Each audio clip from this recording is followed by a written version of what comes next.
Alam mo ba na pwedeng siraan na ang 90% ng kidneys mo pero pakiramdam mo ay malakas ka pa rin?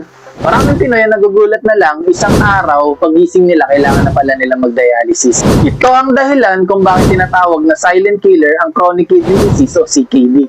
Ang problema sa sakit sa bato, hindi ito sumasakit habang nasisira. Hindi mo nararamdaman hanggang sa huling stage siya pala.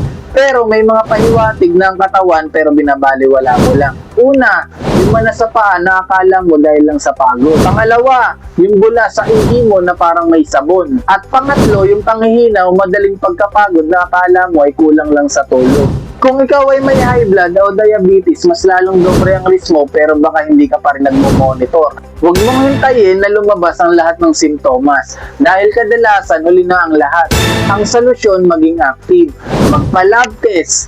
Hindi sapat ang pakiramdam lang. Tingin sa doktor ang EGFR para malaman ang function ng kidney at urinalysis para makita kung may lumalabas na protina. Control your numbers. Panatilihing normal ang blood pressure at blood sugar dahil silang dalawa ang pangunahing sumisira ng bato mo. Uminom ng sapat na tubig at iwasan ng mga sobrang alat at mga prosesong pagkain. Ang kidney disease ay hindi death sentence kung malalaman mo ng maaga.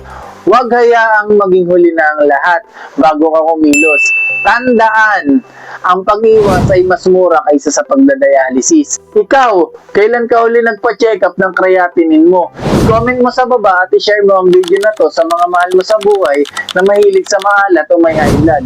Ligtas ang may alam.